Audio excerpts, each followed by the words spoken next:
ಬೆಕ್ಕು ಮುಖ ನೋಡಿದೆ ಅಥವಾ ಬೆಳಿಗ್ಗೆ ಎದ್ದಿದ ತಕ್ಷಣ ಎಡಗಡೆ ತಿರುಗಿ ಎದ್ದಾಡ್ತೀವಿ. ಸೊ ಇದೆಲ್ಲ ಲೈಫಲ್ಲಿ ಕಾಮನ್ ಆಗಿ ನಡೆಯುವುದು. ನೀವು ಬೆಳಗ್ಗೆ ಬಲಗಡೆ ಎದ್ದೇಳ್ತೀರೋ ವೀಕ್ಷಕರು ಅಷ್ಟೇನೆ ನನ್ನ ಮಾತಿಂದ ಬೇಜಾರು ಮಾಡ್ಕೋಬಹುದು. ವಾಸ್ತು ಯಾಕೆ ಏನಕ್ಕೆ ವಾಸ್ತು ಅಂದ್ರೆ ಹೊಸ ಮನೆ ಕಟ್ತಾ ಇದ್ವಿ ಅಥವಾ ಹೊಸ ಆಫೀಸ್ ಓಪನ್ ಮಾಡ್ತಾ ಇದ್ವಿ, ಯಾವ ಮೂಲೆ ಒಳ್ಳೇದು, ಯಾವ ಮೂಲೆಯಲ್ಲಿ ಕ್ಯಾಶ್ ಕೌಂಟರ್ ಇರ್ಬೇಕು, ಬೇರೆ ಮೂಲೆ ಯಾವುದು, ಇದೆಲ್ಲ ತಿಳ್ಕೊಳ್ಳುವಂತದ್ದು ಮಾತ್ರ ವಾಸ್ತು ಅನ್ನೋದು ಕೆಲವೊಬ್ಬರ ಪರ್ಫೆಕ್ಷನ್ ಅಂತ. ದೇವಸ್ಥಾನಕ್ಕೆ ಯಾಕೆ ಹೋಗ್ತಾರೆ? ಅದು ನಮ್ಮ ಮೂರ್ಖತನ.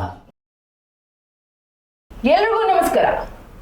ನಾನು ಬೆಳಿಗ್ಗೆ ಎದ್ದಿದ ತಕ್ಷಣನೇ ಬೆಕ್ಕು ಮುಖ ಅಂದ್ರೆ ಬೆಕ್ಕು ಮುಖ ಕಾಣ್ತು ನನಗೆ. ನಮ್ಮ ಮನೇಲಿ ಬೆಕ್ಕಿದೆ. ಸೊ ಬೆಕ್ಕಿನ ಮುಖನ ಬೆಳಗ್ಗೆ ನೋಡ್ಬಿಟ್ಟು ಬಂದೆ. ಸೊ ಹೊರಗಡೆ ಬಂದಾಗ ನಮ್ಮ ಮನೆಯವ್ರು ಹೇಳಿದ್ರು, ಬೆಕ್ಕು ಮುಖ ನೋಡಿದೆ ನಿನ್ಗೆ ಇವತ್ತು ಏನೋ ಕಾದಿದೆ ಅಂತ. ಜಸ್ಟ್ ಇಗ್ನೋರ್ ಮಾಡಿದೆ, ಇದೆಲ್ಲ ನಮ್ಗಲ್ಲ ಅಂತ.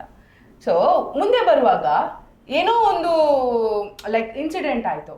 ಬೆಕ್ಕು ಅಡ್ಡ ಹೋಗಿದ್ದಕ್ಕೋ ಅಥವಾ ಗಾಡಿ ನನಗೆ ಯಾವುದೋ ಇನ್ನೊಂದು ಗಾಡಿ ಟಚ್ ಆಗಿದ್ದಕ್ಕೋ ಸಿಂಕ್ ಆಯಿತು.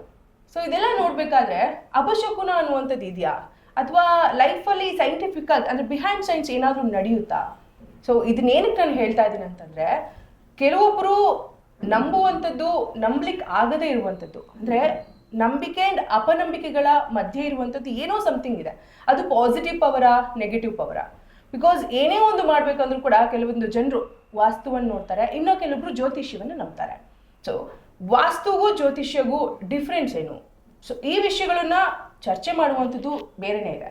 ಆದರೆ ನನಗೆ ಇಲ್ಲಿ ನಾರ್ಮಲ್ ಆಗಿ ನಾನು ತೊಗೊಂಡೋಗ್ಬೇಕಾಗಿರುವಂಥದ್ದು, ಸ್ಪೆಷಲಿ ಇವತ್ತಿನ ಸೆಗ್ಮೆಂಟ್ ನಮ್ಮ ಜೀವನದಲ್ಲಿ ಯಾವುದನ್ನು ಅಳವಡಿಸ್ಕೊಳ್ಬೇಕು, ಯಾವುದನ್ನು ಅಳವಡಿಸ್ಕೊಳ್ಬಾರ್ದು, ಅತಿಯಾದ ನಂಬಿಕೆ ಎಷ್ಟು ಒಳ್ಳೆಯದು, ಎಷ್ಟು ಕೆಟ್ಟದು. ಸೊ ಇದೆಲ್ಲವನ್ನ ಡಿಸ್ಕಸ್ ಮಾಡಲಿಕ್ಕೆ ಇವತ್ತು ನಮ್ಮ ಮೈಸೂರಿನಲ್ಲಿ ದಿ ಫೇಮಸ್ ವಾಸ್ತು ತಜ್ಞರಾದಂತಹ ರವಿ ಕುಶಲ್ ಸರ್ ಇವತ್ತು ನನ್ನ ಜೊತೆ ಇದ್ದಾರೆ. ಸರ್, ಕಾರ್ಯಕ್ರಮಕ್ಕೆ ಸ್ವಾಗತ.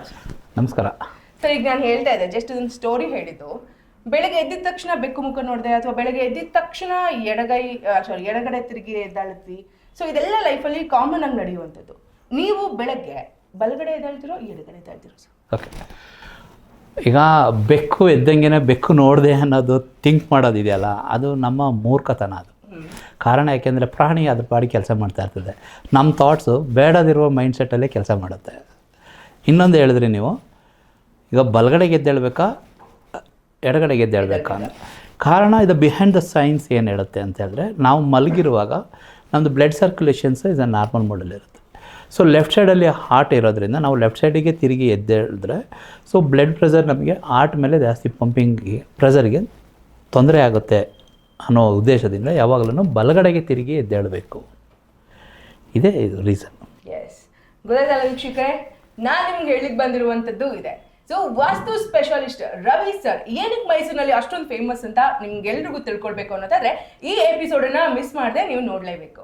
ಸೊ ವಾಸ್ತು ಯಾಕೆ ಏನಕ್ಕೆ ನಾವು ಅಳವಡಿಸ್ಕೊಳ್ಬೇಕು? ವೈ ವಾಸ್ತು ಬಿಹೈಂಡ್ ಸೈನ್ಸ್ ಹೇಳೋದಾದ್ರೆ, ವಾಸ್ತುವನ್ನು ನಾವು ಯಾಕೆ ಲೈಫಲ್ಲಿ ಅಳವಡಿಸ್ಕೋಬೇಕು ಅಂತ ಹೇಳಿದ್ರೆ, ಸಮ್ ಕ್ಯಾಟಗರೀಸ್ ಪೀಪಲ್ಗೆ ವಾಸ್ತು ಬೇಡ ಅಂತೀನಿ.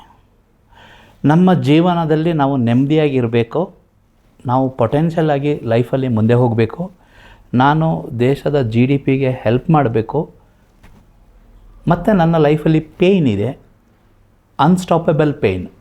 ಇದನ್ನು ನಾನು ಸಾಲ್ವ್ ಮಾಡಲಿಕ್ಕೆ ಪ್ರಯತ್ನ ಪಡ್ತಾಯಿದ್ದೀನಿ, ಬಟ್ ಸಾಲ್ವ್ ಆಗ್ತಾಯಿಲ್ಲ. ಸೊ ಈ ರೀತಿ ವ್ಯಕ್ತಿಗಳು ಮಾತ್ರ ವಾಸ್ತು ಕಡೆಗೆ ಮುಖ ಮಾಡಬೇಕು. ಇನ್ವೆಸ್ಟರ್ಸ್ 100 ಕೋಟಿ 10 ಕೋಟಿ 20 ಕೋಟಿ 1000 ಕೋಟಿ ಇನ್ವೆಸ್ಟ್ ಮಾಡ್ತಾರೆ.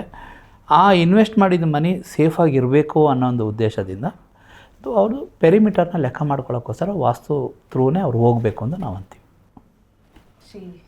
ನಾನು ತಿಳ್ಕೊಂಡಿದ್ದು ಸರ್, ವಾಸ್ತು ಅಂದರೆ ಹೊಸ ಮನೆ ಕಟ್ತಾ ಇದ್ದೀವಿ ಅಥವಾ ಹೊಸ ಒಂದು ಆಫೀಸ್ ಓಪನ್ ಮಾಡ್ತಾ ಇದ್ವಿ, ಯಾವ ಮೂಲೆ ಒಳ್ಳೇದು, ಯಾವ ಮೂಲೆಯಲ್ಲಿ ಕ್ಯಾಶ್ ಕೌಂಟರ್ ಇರಬೇಕು, ಕುಬೇರ ಮೂಲೆ ಯಾವುದು, ಸೊ ಇದೆಲ್ಲ ತಿಳ್ಕೊಳ್ಳುವಂಥದ್ದು ಮಾತ್ರ ವಾಸ್ತು ಅನ್ನುವಂಥದ್ದು ಕೆಲವೊಬ್ಬರ ಪರ್ಫೆಕ್ಷನ್ ಆಗಿದೆ.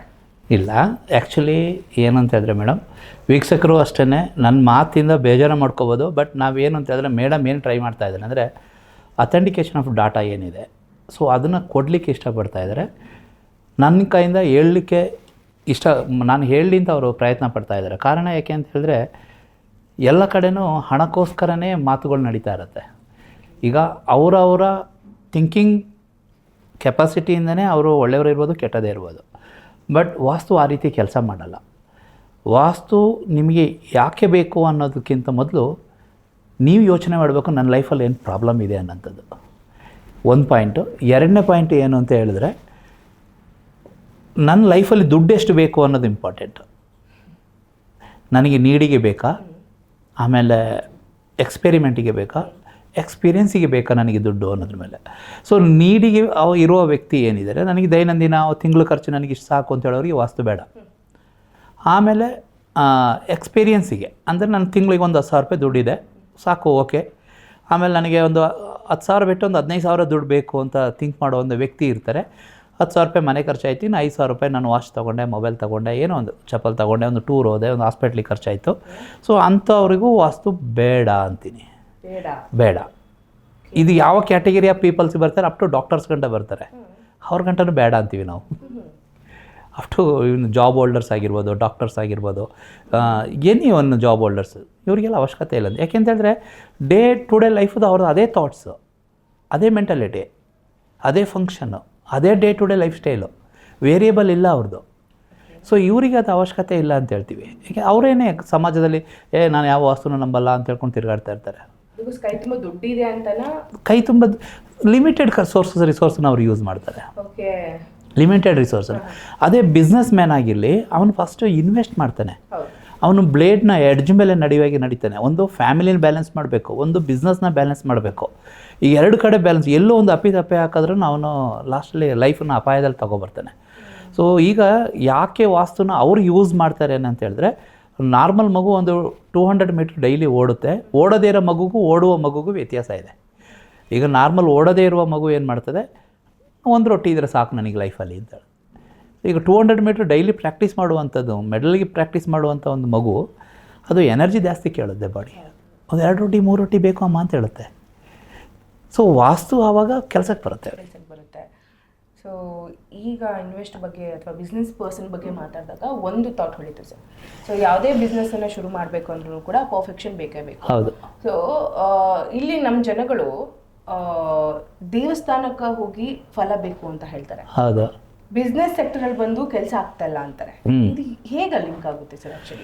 ಆ್ಯಕ್ಚುಲಿ ನಮ್ಮ ಸಮಾಜದಲ್ಲಿ, ನಮ್ಮ ಭಾರತೀಯ ಒಂದು ಎಜುಕೇಷನ್ ಸಿಸ್ಟಮ್ಸಲ್ಲಿ, ನಮ್ಮ ಇಂಡಿಯನ್ ಎಜುಕೇಷನ್ ಸಿಸ್ಟಮ್ಸೇ ತಪ್ಪು. ನೀವು ಬೇಕಾದ್ರೆ ಓಪನ್ ಆಗಿ ಪಬ್ಲಿಷ್ ಮಾಡ್ಬೋದು ಆಮ್ನೆಟ್. ಕಾರಣ ಯಾಕೆ ಅಂತ ಹೇಳಿದ್ರೆ, ನಮ್ಮಲ್ಲಿ mind management, health management, financial management, relationship management, leadership ಕ್ವಾಲಿಟಿನ ತೆಗೆದಾಕಿದ್ದಾರೆ.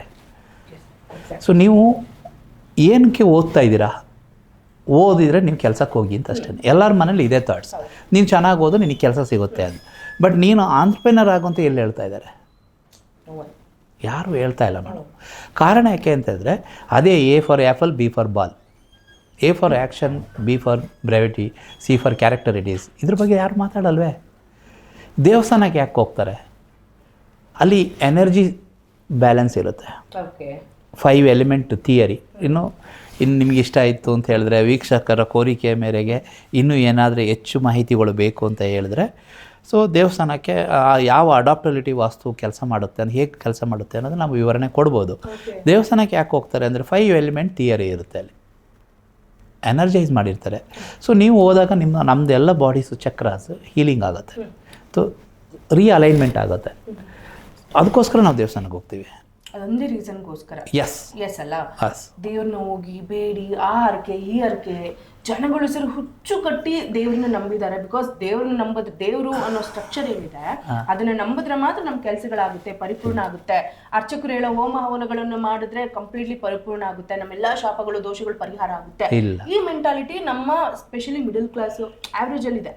ಸೊ ಇದೆಷ್ಟು ಮಟ್ಟಿಗೆ ಮ್ಯಾಮ್? ಆ್ಯಕ್ಚುಲಿ ಇದೆಲ್ಲ ನಿಮ್ಮದು ಪ್ರೊಪಗಂಡ ಮತ್ತು ಸುಳ್ಳುಗಾರಿಕೆ. ಈಗ ಎಲ್ಲರೂ ದೇವಸ್ಥಾನಕ್ಕೆ ಹೋದಾಗ ನನ್ನ ಪ್ರಾಬ್ಲಮ್ನ ಸಾಲ್ವ್ ಆಗುತ್ತೆ ಅಂತ ಹೇಳಿದಾಗ, ದೇವರು ಯಾಕೆ ನಮ್ಮನ್ನ ಸರಿಯಾಗಿ ಸೃಷ್ಟಿ ಮಾಡಿದ? ಕ್ವಶನ್. ಎಲ್ಲರ ಮನೆಯಲ್ಲೂ ದೇವಸ್ಥಾನ ಇದೆ, ಪೂಜೆ ಮಾಡ್ತೀವಿ, ಎಲ್ಲರ ಮನೆಯಲ್ಲೂ ಸಮಸ್ಯೆ ಇದೆ. ಆ ದೇವ್ರು ಯಾಕೆ ಎದ್ದು ಬಂದು ಹೇಳ್ತಾ ಇಲ್ಲ ನಾನು ನಿನ್ನ ಪ್ರಾಬ್ಲಮ್ ಸಾಲ್ವ್ ಮಾಡ್ತೀನಿ ಅಂತ? ಕರೆಕ್ಟ್ ಅಲ್ವಾ?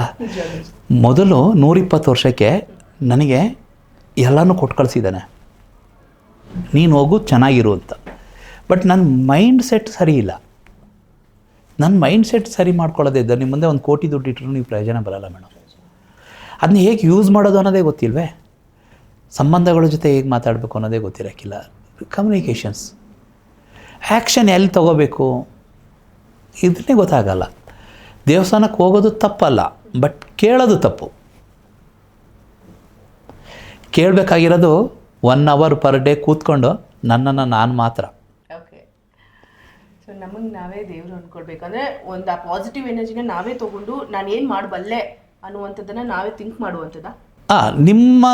ನಿಮಗೆ 120 ವರ್ಷಕ್ಕೆ ನಿಮ್ಮದೇ ಆದ ಒಂದು ಥಾಟ್ ಪ್ರೊಸೆಸ್ ಕೊಟ್ಟಿದ್ದಾರೆ ಅಂತ ಹೇಳಿದ್ರೆ, ಈಗ ಪ್ರಕೃತಿಯಲ್ಲಿ ನೋಡಿ ನಾನಾ ತರಕಾರಿಗಳಿದ್ದಾವೆ. ಹಾಗಲಕಾಯಿನೇ, ಬದನೆಕಾಯಿನೇ, ಮೆಣಸಿನಕಾಯಿನೇ. ಯಾವ ಕಾರಣಕ್ಕೂ ನಾವು ಮಾವಿನಕಾಯಿ ಮರದಲ್ಲಿ ಹಾಗಲಕಾಯಿ ಬೆಳೆಯಲ್ಲ, ಹಾಗಲಕಾಯಲ್ಲಿ ಬದನೆಕಾಯಿ ಆಗಲ್ಲ, ಬದನೆಕಾಯಲ್ಲಿ ಹೀರೆಕಾಯಿ ಆಗಲ್ಲ. ಬಟ್ ಮನುಷ್ಯ ಮಾಡೋಕ್ಕೆ ಹೊರಟಿದ್ದಾನೆ, ಅದು ಅಸಾಧ್ಯ. ಮನುಷ್ಯನಿಗೆ ಅವನದೇ ಆದ ಗುಣ. ಇದನ್ನು ಏನಂತ ಹೇಳ್ತಾರೆ, ತಮಸ್ಸು, ರಜಸ್ಸು, ಸತವು ಅಂತ ಹೇಳ್ತೀವಿ. ಸೊ ಅವನ ಡಾಮಿನೆನ್ಸ್ ಪ್ರೊಮಿನೆನ್ಸ್ ಏನು ಅವನದು ಲೈಫಲ್ಲಿ ಏನಿದೆ, ಅವನ ಪ್ರಕೃತಿ ಏನು ತೊಗೊಂಡು ಬಂದಿದ್ದಾನೆ, ಆ ಪ್ರಕೃತಿಗೆ ಅನುಗುಣವಾಗಿ ಅವನು ಕೆಲಸ ಮಾಡಿದ್ರೆ ಅವನು ಅಚೀವ್ ಕಾಣ್ತಾನೆ.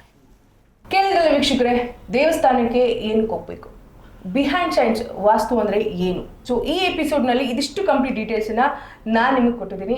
ಸೊ ಮುಂದಿನ ಎಪಿಸೋಡಲ್ಲಿ ಮತ್ತಷ್ಟು ಡೀಟೇಲ್ಸನ್ನು ಮತ್ತೊಮ್ಮೆ ಕೊಡ್ತೇನೆ. Thank you so much.